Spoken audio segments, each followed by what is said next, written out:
Hi. Hello. నమస్తే అందరికీ. Welcome to my channel 'Ghana stories world'. ఇప్పుడు మనం చెప్పుకోబోతున్న story 'my bad boy' episode 170. Sameera call చేయగానే చరణ్ సమీర దగ్గరికి వెళ్తే శ్రావణి ఏమో శౌర్యకి కాల్ చేసుకుంటూ శౌర్య దగ్గరికి వెళ్ళిపోయింది. అప్పటికి శౌర్య డ్రెస్సెస్ సెలెక్ట్ చేసుకునే పనిలో ఉన్నాడు. శౌర్యని వెతుక్కుంటూ శ్రావణి వెళ్ళగానే ఇంకా అవ్వలేదా శౌర్య గారు మీది అని అడిగింది. ఒసేయ్ నీదే ఈవినింగ్ అయ్యింది, నాది అవ్వడానికి నీకు మ్యాచింగ్‌గా దొరకాలి అంటే నాకింకా ఎంత టైం పడుతుంది చెప్పు అని అన్నాడు శౌర్య. మీ అబ్బాయిల షాపింగ్ త్వరగా అయిపోతుంది కదా అండి, అందుకే అడిగాను. మీకేమైనా హెల్ప్ అవుతానేమో అని వచ్చాను, రండి చూద్దాం అని శ్రావణి ఎగ్జైట్‌గా శౌర్యని పిలుస్తూ ఉంటే, నీ వాటికేమో ముద్దపప్పులాగా కూర్చున్నావు కదా, వాళ్ళు సెలక్షన్ చేస్తారు అని. మరి నా కోసం ఇంత ఆత్రంగా వచ్చావేంటి అని అడిగాడు శౌర్య నవ్వుతూ. అరె! మా ఆయన కోసం సెలెక్ట్ చేయాలని నాకు ఉంటుంది కదా అంది శ్రావణి. దొంగ మొహందాన! అంటే మా ఆవిడ కోసం కూడా నాకు సెలెక్ట్ చేయాలని ఉంది. కానీ నువ్వు నీకు ఛాన్స్ ఇవ్వకుండా వాళ్ళకిచ్చేసావు కదా ఆల్రెడీ అని అన్నాడు శౌర్య. అంటే వాళ్ళు తీసుకున్నవి మీకు నచ్చలేదా? మీకు నచ్చకపోతే చెప్పండి, మనం వెళ్ళి మళ్ళీ తీసుకుందాం అని అంది శ్రావణి. లేదు, అవి కూడా బావున్నాయి. అయినా ఏ చీర కట్టినా కనిపిస్తున్నావే నువ్వు అన్నాడు శౌర్య. ఇక శౌర్య మాటలకి శ్రావణి నవ్వుతూ శౌర్య కోసం కొన్ని సెలెక్ట్ చేస్తూ ఉంటే వాటిని వేసుకొని వచ్చి శ్రావణికి చూపిస్తూ ఉన్నాడు శౌర్య బాబు. అందులో తనకి నచ్చిన వాటితో శ్రావణి, శౌర్యని ఇద్దరిని కలిపి అక్కడే ఉన్న మిర్రర్‌లో కలిపి ఫోటోస్ తీస్తూ ఉంటుంది. ఆ డ్రెసెస్‌లో అతడు ఎలా ఉన్నాడు అని. లాస్ట్‌గా ఆఖరికి కొన్ని మాత్రమే శౌర్యకి దొరకడంతో మిగతావి నేను వేరే దగ్గర తీసుకుంటానులేవే, ఇక్కడ దొరకడం లేదు కదా, కస్టమైజ్ చేపిద్దాంలే. అన్నయ్యకి, వేదుగాడికి అన్నయ్య కస్టమైజ్ చేపిస్తాడు. ఎప్పుడు నేను అన్నయ్యతో చెప్పి అవి తీసుకుంటానులే, సరేనా? నీదయిపోయిందా? ఇంకా ఏమైనా ఉందా అని అడిగాడు శౌర్య.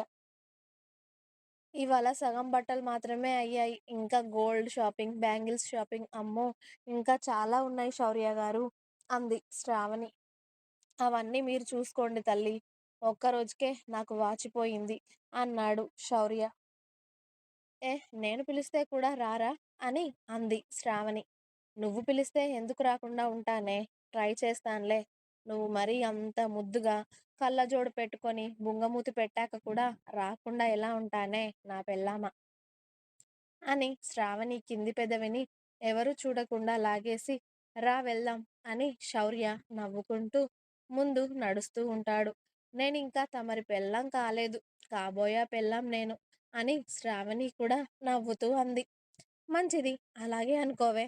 రా, నీకోసం వాళ్ళందరూ సెలక్షన్ చేస్తే కనీసం నువ్వు వాళ్లకు సెలక్షన్‌లో హెల్ప్ చేయొచ్చు కదా అన్నాడు శౌర్య.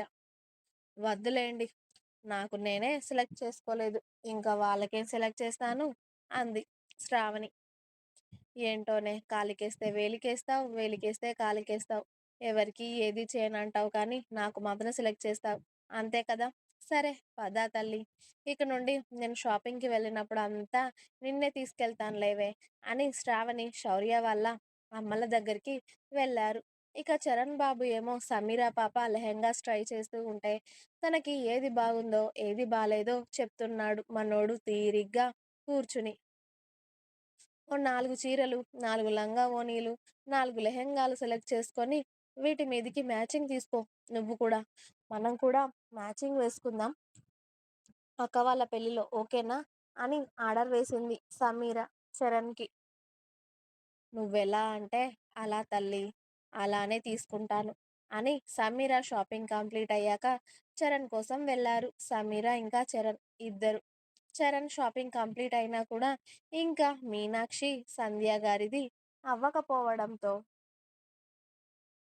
అందరూ ఇంకా వీళ్ళెన్ని చీరలు తీసుకుంటార్రా బాబోయ్, షాప్ మొత్తం వీళ్ళే కొనేసేలాగా ఉన్నారు కదా అనేసి అర్ధరాత్రి వరకు అన్నీ కంప్లీట్ అయ్యాక ఇవాళ ఇంకా అవ్వలేదు మా షాపింగ్, ఇంకో 2 డేస్ పడుతుంది అని బాంబు పేల్చారు మీనాక్షి ఇంకా సంధ్య గారు. మంచిది, ఆ షాపింగ్ ఏదో నెక్స్ట్ డే మీరే వచ్చి అమ్మాయిలు చేసుకోండి అని అబ్బాయిలు చెప్పి ఇంకా రాత్రి అయింది అని చెప్పి రెస్టారెంట్లోనే భోజనాలు ముగించేసి ఎవరింటికి వాళ్ళు వెళ్ళిపోయారు. ఇక ఎవరింటికి వాళ్ళు వెళ్ళగానే ముందుగా మీనాక్షి, మనోహర్ గారు, చరణ్, శౌర్య అందరూ ఫ్రెష్ అయ్యి ఆ రోజంతా కూడా వేదని ఇంకా చూడలేదు అని చెప్పి వేద పడుకుందా లేదా అని నలుగురు ఒకేసారి రుద్ర వాళ్ళ రూమ్‌కి వెళ్ళి డోర్ తడతారు. రుద్ర వెళ్ళి డోర్ తీయగానే "పడుకుందా నాన్న అది? ఎలా ఉంది? నువ్వు త్వరగా వచ్చావా ఆఫీస్ నుండి? ఏమైనా తినిందా? టాబ్లెట్స్ వేసుకుందా? ఇంజెక్షన్ వేసుకుందా?" అని కంగారుగా కొడుకుని ప్రశ్నల మీద ప్రశ్నలు వేస్తూ ఉంటారు మీనాక్షి గారు. "ఆ! అన్నీ అయ్యాయమ్మా. ఇదిగో ఇప్పుడే పడుకుంటుంది మీరొచ్చారు" అని రుద్ర లైట్స్ ఆన్ చేయగానే వేద బెడ్ మీద నుండే వాళ్ళందరినీ చూసి హాయ్ అని చెప్తుంది. ఎలా ఉన్నావే? ఏమైనా తిన్నావా? ఒక్కదానివే ఉన్నావు కదా! బోర్ కొట్టిందా? అని అడుగుతారు. మీనాక్షి గారు కోడలి పక్కకు వెళ్ళి కూర్చుని కోడలి తల నిమురుతూ, నేనేం చేయలేదు. పడుకున్నాను. బావ త్వరగానే వచ్చాడులే. మీ షాపింగ్ కంప్లీట్ అయ్యిందా? నా కోసం తీసుకొచ్చావా లేదా నువ్వు? అని వాళ్ళ అత్తయ్య ఒడిలో పడుకొని మరీ అడుగుతుంది వేద. తీసుకొచ్చాను బంగారు కొండ. నీకు తీసుకురాకుండా ఉంటానా? రేపు చూద్దువులే. అన్నీ కిందే ఉన్నాయి కదా! పైకి తీసుకుని రాలేదు. నువ్వెలా ఉన్నావో ఏంటో అని కంగారు ఒకటే. నిన్ను చూసేదాకా నిద్ర పట్టదు అని అదిగో మీ బావలు కూడా వచ్చారు అనగానే వేద వాళ్ళిద్దరినీ చూసి నవ్వుతుంది. ఇక చరణ్, శౌర్య కూడా వెళ్ళి వేద పక్కన కూర్చొని ఆ రోజు జరిగిన ముచ్చట్లు చెబుతూ ఉంటే వాళ్ళ అత్తయ్య ఒడిలో పడుకొనే వాళ్ళ ఇద్దరి మాటలు వింటూ ఉంటుంది వేద.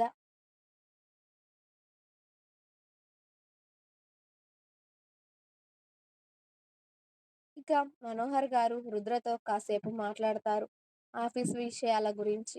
సరే, ఇక చాలులేరా, అది పడుకుంటుంటే మనం వచ్చి డిస్టర్బ్ చేశాం. పదండి మనం కూడా వెళ్ళి పడుకుందాం. ఉదయాన్నే మాట్లాడతాను తల్లి. నువ్వెలా ఉన్నావో ఏంటో అని చూసేదాకా మనసున పట్టలేదు. అందుకే వచ్చాం. ఇక పడుకో నాన్న. నువ్వైతే బాగున్నావు కదా! ఎలాంటి ఇబ్బంది లేదు కదా! అని మెల్లిగా వేద కడుపు మీద చెయ్యితో తడిమారు మీనాక్షి గారు. అయ్యో! నేను బానే ఉన్నానత్తయ్య. నువ్వు కంగారు పడకు అని చెప్పింది వేద. సరే నాన్న, మేము వెళ్తున్నాము అని మీనాక్షి గారు, శౌర్య, చరణ్, మనోహర్ గారు కూడా వచ్చి కోడలి తల మీద చెయ్యి వేసి గుడ్ నైట్ రా, జాగ్రత్త అని అందరూ అప్పుడు వేదని చూశాక కుదుటపడి ఇక మళ్ళీ వాళ్ళ రూమ్స్‌కి వెళ్ళిపోయారు.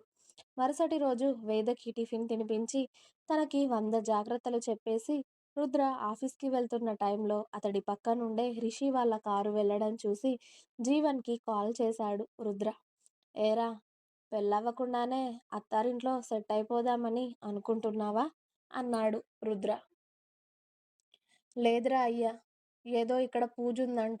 మా మావయ్య గారు 2 రోజులు నన్ను ఇక్కడే ఆపేశారు. అందుకే ఆగాల్సొచ్చింది.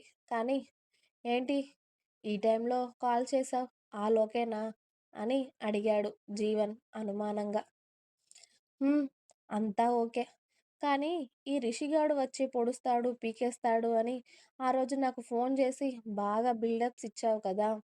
మన వేదని ఆ రోజు కాపాడాడు. పైగా ఇప్పటి వరకు వీడి వైపు నుండి ఎలాంటి రియాక్షను లేదు కదా! అసలు వీడు నా కోసమే వచ్చాడా? లేకపోతే వేరే దేనికోసమైనా వచ్చాడా? నువ్వేమో వీడి గురించి ఇంత బిల్డప్ ఇచ్చావు. మళ్ళీ వీళ్ళ దగ్గర నుండి ఏ రియాక్షన్ లేదు కదా! అసలేం జరుగుతుంది అని కాల్ చేశా అన్నాడు రుద్ర. ఇంకా ఉంది. మీకు నా స్టోరీస్ నచ్చినట్టయితే ప్లీజ్ లైక్ చేయండి, షేర్ చేయండి. అలాగే ఛానల్‌ని తప్పకుండా కొత్త వాళ్ళందరూ సబ్స్క్రైబ్ చేయండి. Please subscribe my channel 'Ghana stories world'. Thanks for watching my video. By by. Please like, share and subscribe.